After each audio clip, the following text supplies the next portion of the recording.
acara Bincang Jiwa kita pada siang hari ini dari live streaming dari studio Mutiara Sukma. Oke, kita akan berbincang selama kurang lebih 30 menit ke depan. Dan pada Bincang Jiwa kita pada siang hari ini berbeda dari biasanya, karena pada Bincang Jiwa kita siang hari ini narasumber kita adalah seorang penyintas COVID-19. Beliau adalah ibu dari 3 orang anak, dan kebetulan beliau juga tenaga kesehatan, yaitu perawat dari Rumah Sakit Jiwa Mutiara Sukma. Perkenalkan narasumber kita, Eni Ratna Indriani, Escape Nurse, biasa kita panggil Mbak Indri. Selamat siang Mbak Indri. Oke, bagaimana kabar Mbak? Sehat dan sudah bisa menjalankan aktivitas sehari-hari. Oke. Iya, untuk sahabat jiwa, mohon maaf Bincang Jiwa pada siang hari ini agak terlambat dari jadwal seperti biasanya karena ada kendala teknis. Tapi mudah-mudahan Bincang Jiwa kita pada siang hari ini akan lebih bermanfaat untuk teman-teman dan masyarakat NTB khususnya. Oke.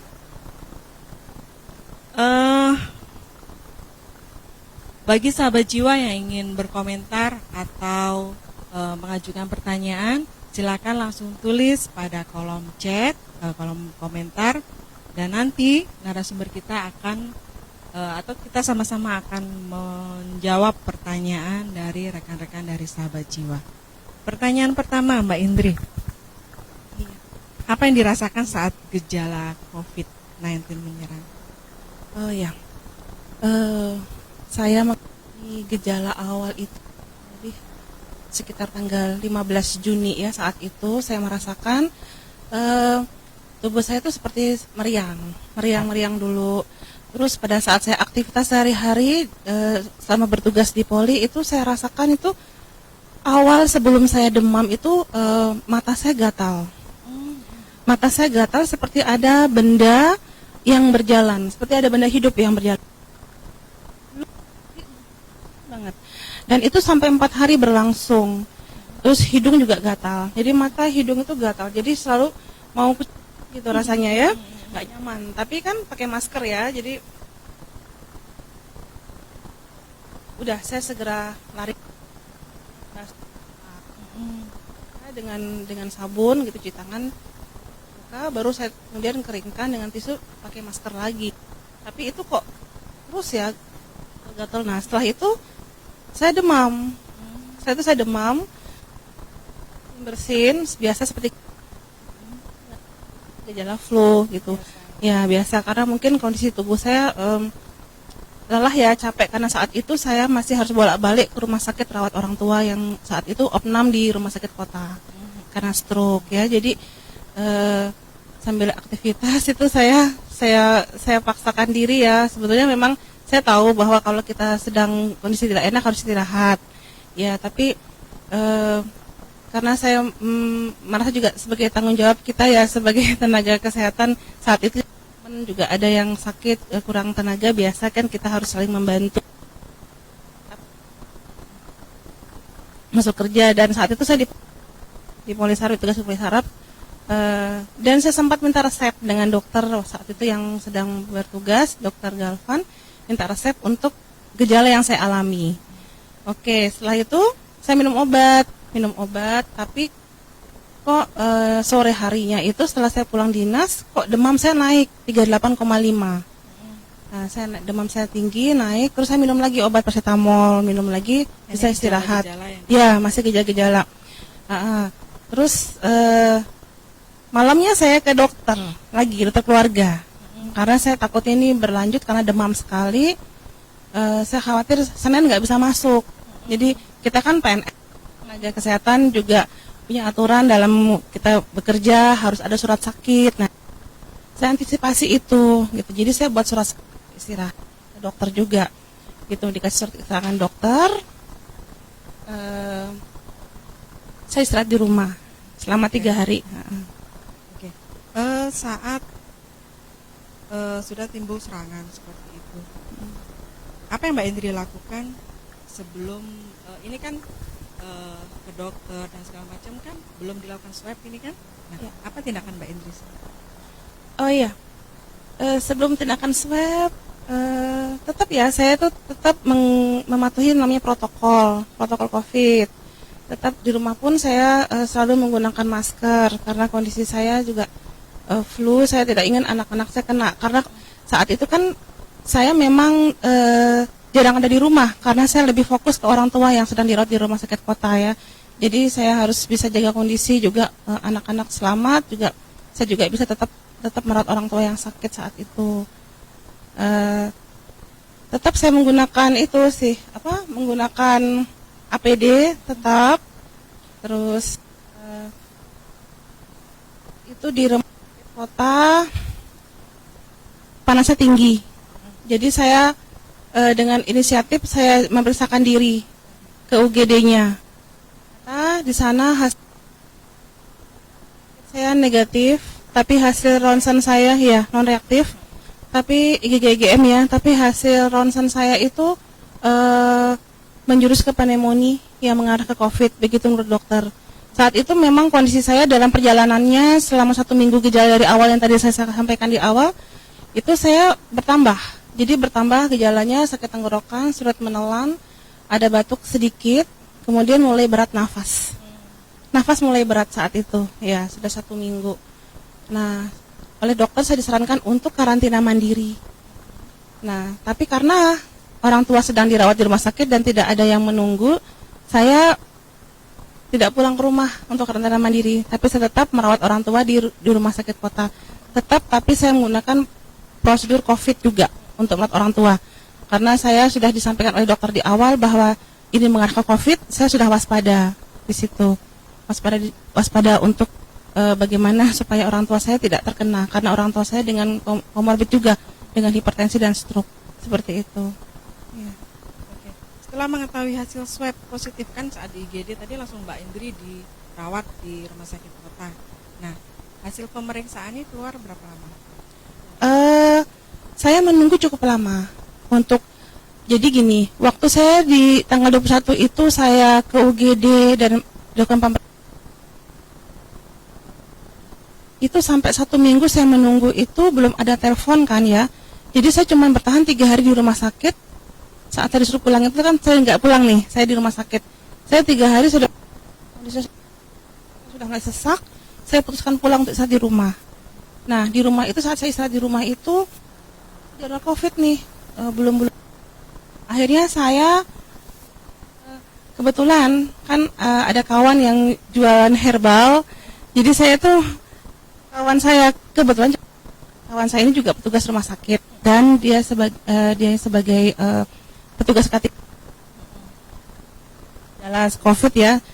Nah itu saya sampaikan sama herbal untuk mengatasi gejala saya ini gitu, karena saya takut berlanjut gitu.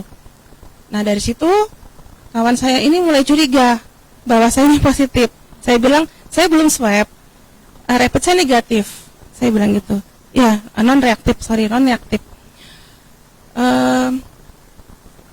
Akhirnya dari laporan di rumah sakit, Dokter Wiwin telepon, Dokter Wiwin kabit pelayanan ya, telepon memastikan gimana kondisi saya saat itu.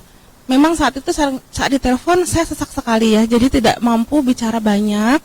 Akhirnya Dokter Wiwin kemudian segera menyudahi pembicaraannya melalui telepon dan memberikan saya kemudahan untuk mendapat perawatan selanjutnya ke rumah sakit. Jadi saya diberikan nomor telepon untuk menghubungi rumah sakit COVID ya. Saat itu rumah sakit kota waktu saya dapat informasinya dari Dokter Wiwin itu. Jadi saya telepon petugasnya, terus nggak lama juga petugas datang kok. Jemput saya waktu saat saya di bawah. Nah, itu saya sampai di rumah sakit 3 hari di rumah sakit saya opnam, baru saya ada jadwal untuk periksa COVID. Nah, habis itu saya tes COVID tanggal berapa saya lupa ya. Tapi 3 hari setelah saya tes itu keluar hasilnya 3 hari setelah saya opnam dirawat, keluar hasil tesnya kan positif. Saya nangis yang pertama. Saya nangis. Saya menyangkal sebagai manusia biasa, meskipun saya seorang tenaga kesehatan. Tapi karena saya banyak mendengar dari media juga bagaimana COVID, ada yang selamat dan tidak. Lebih-lebih saya punya komorbid asma. Saat itu memang dokter tahu saya petugas kesehatan, sehingga dokter itu pun menyampaikannya kepada saya, hati-hati, pelan.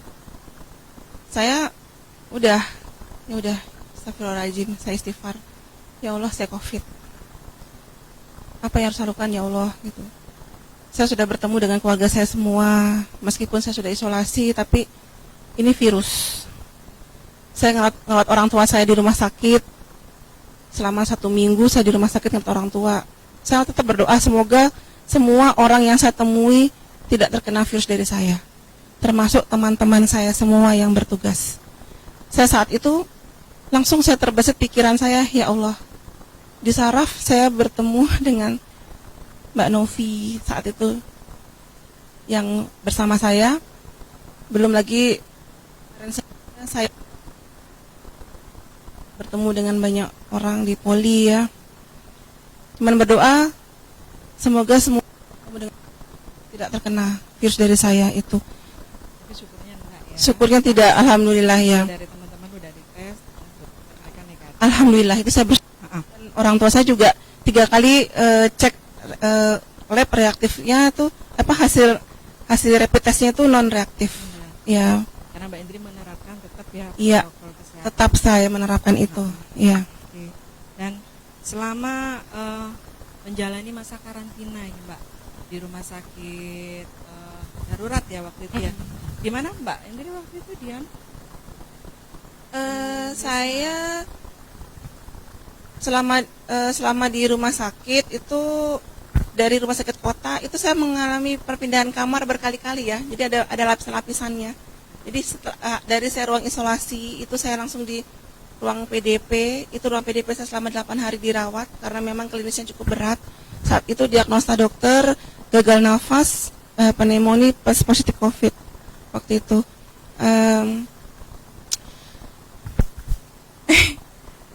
Saya waktu itu juga gimana ya, jam 1 malam itu saya dipindah. Jadi sampai saya mohon-mohon, Bu dokter, saya nggak kuat jalan, tolong besok pagi. Memang kondisi harus dipindahkan, UGD sudah numpuk, banyak yang nunggu, ya sudah, kita harus mengerti. Mereka juga sama seperti saya, halnya butuh pelayanan cepat. Jadinya saya dipindahin ke ruang UGD perluasan di bawah. Itu saya dirawat 1 hari, kemudian saya dipindahkan lagi ke rumah sakit darurat COVID di Wisma Nusantara. Ya, di Wisma Nusantara itu saya sembuh itu 44 hari. 44 hari ya. Lumayan ya lama. Dengan lama. Kondisi yang fisik, nafas berat, segala macam Berat. ya. Iya. Batuk masih. Batuk. Demamnya? Demam tinggi itu saya alami 2 minggu, nggak turun-turun. Makanya sampai di rumah sakit darurat pun saya masih dikunjungi oleh petugas di sana dengan pakaian APD lengkap. Saya masih diinjeksi. Ketika yang lainnya itu sudah bagus gejalanya ya. Memang saya yang terberat saat itu di rumah sakit darurat COVID. Saya yang terberat kondisinya, dan semua teman-teman di sana alhamdulillah sesama pasien COVID kita saling mendukung. Kita saling membantu. Jadi ketika saya tidak mampu berjalan untuk mengambil jatah makan siang ya, itu saya dibantu, diambilkan oleh teman sebelah kamar gitu. Dan juga ketika saya butuh obat, itu petugas medisnya langsung siap respon, itu datang ke kamar mengantarkan obat. Karena kondisi memang Mbak Indri waktu itu agak susah ya. Susah, berat ya, berat sekali. Sampai 1 minggu awal dari saya keluar dari rumah sakit Kota Mataram itu, kondisi saya masih berat sekali, masih berat, nggak kuat berjalan, capek banget. Jarak 1,5 meter itu sudah lelah perjuangan buat mencapai kamar mandi, balik lagi ke kamar gitu. Sampai disediakan oksigen juga saya di sana.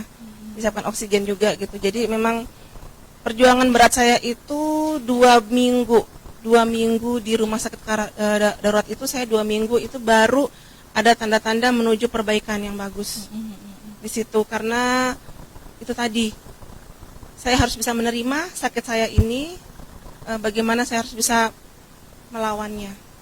Seperti itu. Berapa kali swab waktu itu Mbak sampai dinyatakan? 5. Yang berapa waktu positif? Saya 4 2 kali kali negatif kan baru boleh keluar Iya, ya?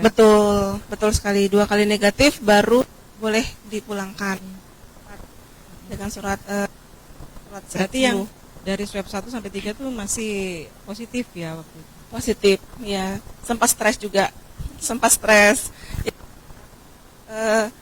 saya selalu memberikan semangat buat teman-teman yang saat ini sedang sakit COVID.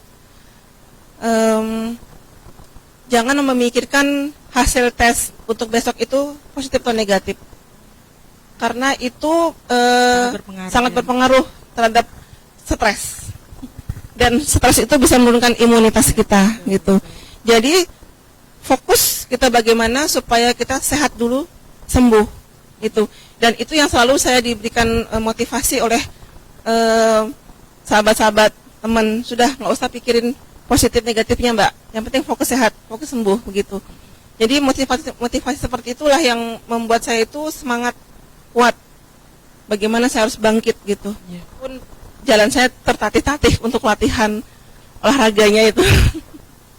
Ya, karena ada kegiatan juga di rumah sakit darurat COVID itu, ada kegiatan olahraga, senam itu sebagai rekreasi kita supaya kita tuh jadi harus selalu samping kita kan makanan yang bergizi, terus snack, buah itu ya.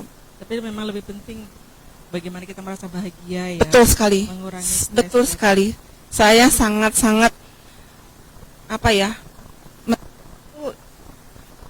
banget ya, rasa bahagia itu memang harus muncul ketika kita yang ciptakan. Ya, kita itu bahagia itu bisa meningkatkan semangat dan membangkitkan rasa bagaimana kita itu harus kuat gitu, tentunya demi orang-orang yang kita cintai ya, di rumah ya, demi keluarga gitu ya. Di sana sendiri tanpa ya. Ada yang membantu, bagaimana anak-anak pasti terpikir seperti itu ya? Betul sekali, sendirian, nggak ada yang jenguk, ditungguin. Dan saya maklumi karena memang kondisi kita yang harus bisa menjaga diri dari penularan ke orang lain, seperti itu. Selama menjalani masa karantina, karena Mbak Idris sudah melewati masa karantina itu, adakah tips yang diberikan ke teman-teman yang sekarang di karantina atau mungkin yang sedang isolasi mandiri, mungkin yang di rumah? Iya, ini penting sekali. Saya rasakan ketika saya bagaimana sampai 5 kali swab itu cukup membuat rasa lelah ya, rindu akan aktivitas sehari-hari, pekerjaan rutinitas kita itu. Jadi tips supaya cepat sehat itu, pertama itu kita harus semangat dulu. Semangat, terima sakit kita damai dulu dengan diri kita. Memang itu ada, pada saat kita dinyatakan positif kita pasti menolak, tapi kita harus tahu apa langkah yang akan kita lakukan selanjutnya. Itu dengan semangat, yang pertama jauhi stres,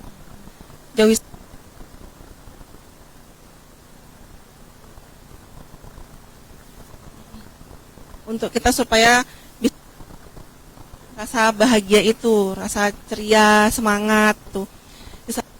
Kita konsumsi ya makanan yang bergizi, buah-buahan itu penting sekali, terutama yang mengandung vitamin C gitu. Terus di samping juga obat yang sesuai dengan resep dokter ya, dengan gejala kita, obat-obat dokter juga minum secara teratur. Jadi jangan sudah nggak batuk, sudah nggak kita minum nggak teratur ya. Jadi harus teratur sesuai dengan dosisnya gitu. Terus olahraga penting, latihan pernafasan. Kalau biasanya saya tuh vibrasi dada ya, fisioterapi dada. Boleh dicontohkan Mbak Indri? Oh iya, Ah, ah. boleh. Mungkin bisa Iya. nih ya rekan-rekan yang saat ini Iya. mungkin isolasi mandiri di rumah, Iya. kan mereka tidak tahu bagaimana caranya untuk mengeluarkan dahak. Mm-mm. Gimana Mbak caranya? Iya.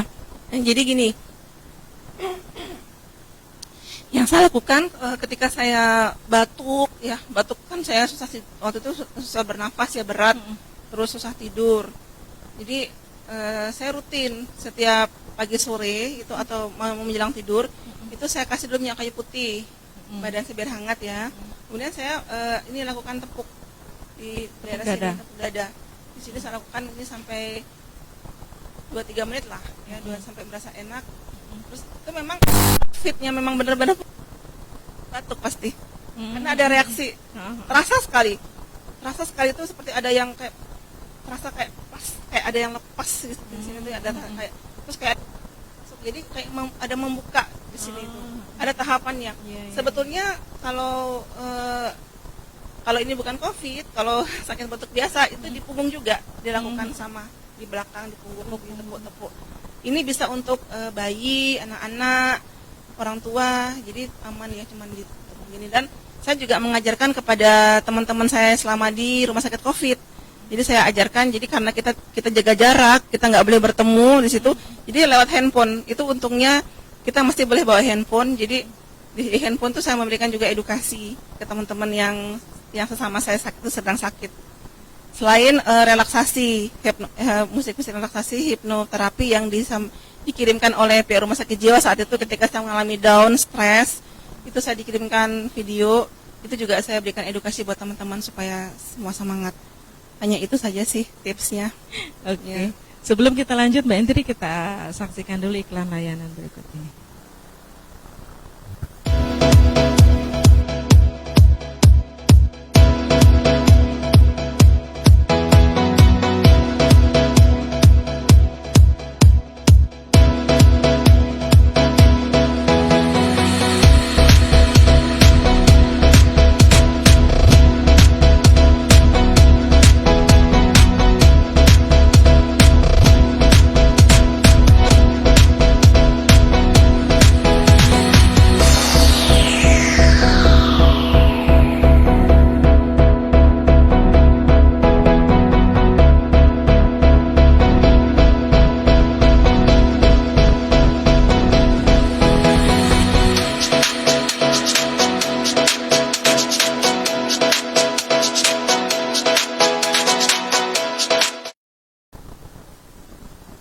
Ya, kembali lagi sahabat jiwa di acara Bincang Jiwa kita pada siang hari ini dengan tema berbagi pengalaman penyintas COVID-19.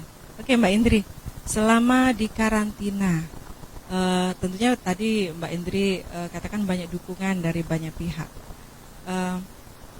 Kan di rumah sakit jiwa ada tim DKJPS, dukungan kesehatan jiwa dan psikososial, dengan berbagai macam terapinya. Nah, Mbak Indri kan sudah pernah ikut di KJPS ini, apakah itu diterapkan atau ada dukungan berupa bantuan dari tim yang ke Mbak Indri langsung, bagaimana?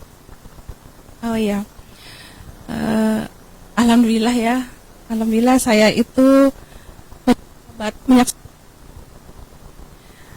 ketika saya sudah down saat itu saya besar menangis. Ya Allah, betapa berat penyakit ini saya rasakan. Saya menangis, terus saya mengatakan, ya Allah, kalau memang ini waktunya saya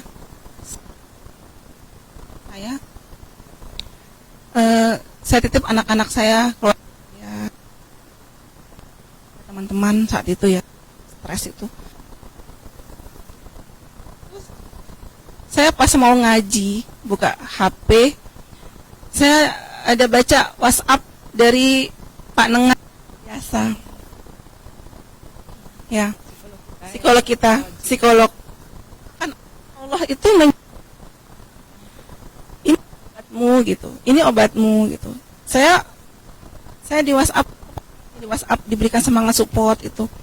Terus dikasih terapi musik oleh Mbak Upi ya. Ada tiga bentuk audio, 3 audio saya lakukan. Jadi dalam kondisi saya bangkit lagi. Itu bangkit lagi. Makanya kenapa saya katakan bahwa semangat itu perlu. Jadi saya bangkit lagi, saya ikuti semua apa yang disampaikan oleh Pak Nengah dan juga Mbak Upi, tim DKJPS ya. Saya sampai ditelepon sama Pak Nengah, waktu ditelepon pagi sama Pak Nengah, saya jawab WhatsApp-nya, kemudian saya ditelepon.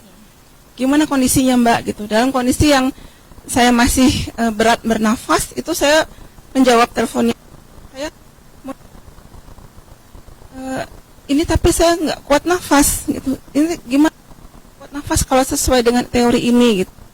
Terus saya audio Pak, suaranya saya ikuti sekarang. Saya nggak bisa untuk memegang handphone saja, nggak kuat, gemeteran gitu. Jadi saya nggak bisa gitu, nggak punya tenaga. Bantu saya Pak, tolong Pak, saya gitu. Terus akhirnya oh ya siap, langsung dikirimkan video saat itu yang memberikan Pak Narto, Pak Bapak kita konsultan jiwa kita, ya. Itu saya ikut arahan itu bagaimana bukan relaksasi terapi ya gitu. Ada hasil. Itu saya lakukan terus rutin untuk menurunkan tingkat stres. Jadi lama-lama dengan pengobatan juga, dengan latihan hipnoterapi, latihan pernafasan, olahraga itu dikombat. Itu bermanfaat ya. Untuk sembuhnya itu progresnya bagus sekali. Ya, memang tim DKJPS kita selalu siap sedia kapanpun alhamdulillah dibutuhkan konsultasi online segera bisa berikan. Oke Mbak Indri, apa harapan untuk masyarakat dalam mencegah dan memutus mata rantai COVID-19? Ya, saya berharap buat masyarakat luas di Kota Mataram khususnya, COVID ini benar-benar sangat membuat kita nggak berdaya ketika kita punya komorbid. Dan bagi yang OTG pun itu berbahaya buat yang lainnya. Tanpa gejala, sangat berbahaya buat yang lainnya. Jadi saya rasakan kemarin setelah saya mengalaminya, itu benar sekali bahwa anjuran pemerintah itu untuk jaga jarak, cuci tangan, pakai masker, bisa mencegah untuk terkena COVID, penyebarannya. Itu kita jaga jarak itu. Nah, karena pengalaman ketika merawat orang yang sakit, kan saya menggunakan standar COVID. Dan alhamdulillah, waktu itu saya sudah positif seharusnya kan, karena kan saya belum di swab. Alhamdulillah 3 kali Bapak di rapid. Betul sekali, jaga jarak, pakai masker dan cuci tangan memang harus diterapkan. Di mana? Ya. Karena kita tidak tahu kondisi kita sebenarnya. Betul sekali, betul. Dan terbukti sekali ya kalau kita patuhi anjuran protokol kesehatan, kita dapat mencegah orang lain terkena COVID karena kita belum tentu bebas dari COVID. Betul, iya. Di samping itu satu lagi Mbak, olahraga yang rutin, makan bergizi, istirahat yang cukup, hindari stres dan selalu bahagia. Jangan lupa bahagia. Bagaimana tips untuk bisa menjaga imun tubuh agar terhindar dari selain olahraga, makanan sehat? Itu tadi tips saya tadi. Saat ini kan saya sudah sembuh ya, jadi tetap harus memberikan semangat juga buat yang lainnya. Jadi kita harus bisa bermanfaat buat orang lain itu. Kemudian tips yang lain apa? Ya mungkin bahagia itu ya. Karena gini ya, saya merasakan sekali bahagia itu ketika saya merasakan support dari teman-teman FB, dari teman-teman rumah sakit, sahabat, teman-teman maupun Itu kasih kasih dukungan, kasih support sehat. Doa itu penting sekali ya. Itu jangan kita pada saat sakit tuh di situlah tempat kita tuh meminta kepada Allah di situ. Sangat dekat dengan Allah ketika kita sakit seperti itu. Kali saya kalau ingat saya mau menangis ke belakang. Bagaimana tidak mudah melewatinya ya. Iya, betul. Betul. Dengan penyakit COVID ini kan sebenarnya bukan penyakit yang aib, tapi Iya. didapat karena kadang kita tidak tahu di mana kita dapat. Iya, gitu betul, ya. betul. Jadi, karena stigma masyarakat ini ya Mbak Indri Iya. ya, yang kadang kalau ada tetangganya yang terkena COVID, nggak usah deket-deket, nggak usah. Memang kita harus jaga jarak, tapi Iya. jangan dijauhi karena sangat membutuhkan ya support Iya. dari keluarga, support dari tetangga, dari orang lain, itu sangat membantu untuk pasien bisa sembuh. Betul. Ya. Betul, ya. Oke. Adakah komentar atau pertanyaan dari rekan-rekan? Oh, tidak ada. Ya, adakah yang ingin disampaikan Mbak Indri kepada publik? Ucapan terima kasih atau support lingkungan selama Mbak Indri menderita COVID. Oh ya. Saya sangat berterima kasih sekali kepada sahabat-sahabat maupun sahabat-sahabat ini selalu saya dengan doa ketika saya mengalami sakit COVID dan berjuang saat itu. Terima kasih sudah memberikan doa, support. Jadi ada juga yang mengirimkan saya tuh susu probiotik, ya itu juga bagus buat imun. Teman-teman rumah sakit yang datang sempat sebentar yang menjenguk saya di rumah sakit darurat COVID itu, saya mengucapkan terima kasih karena mereka adalah penyemangat buat saya. Penyemangat buat saya bangkit, saya bisa sehat, sembuh. Saya bersyukur saya memiliki saudara-saudara yang luar biasa. Ketika kita sedang down, sedang susah, mereka datang. Di situ saya merasakan bahwa kita adalah keluarga. Walaupun bukan datang secara fisik ya. Betul, betul sekali. Harapan saya buat teman-teman yang saat ini masih berjuang, tetap semangat dan jangan lupa berdoa. Karena doa itu sangat membuat kita tenang, kemudian kita bisa merasakan kenikmatan ya ketika kita sehat seperti ini, diberi kesempatan hidup yang kedua. Ini merupakan kesempatan hidup saya yang kedua, Mbak. Iya, betul. Saya merasakan sekali bagaimana perjuangan saya kemarin. Jadi yaitu saya bersyukur dan terima kasih dengan semua sahabat-sahabat semua. Selama 44 hari Mbak ya, sejak merasakan gejala ya sampai sembuh. Iya. Mbak Indri merasakan itu perjalanan yang panjang. Betul. 8 hari dirawat di rumah sakit kota dan setelahnya selanjutnya saya dirawat di rumah sakit darurat itu keseluruhannya selama 44 hari. 44 hari. Oke.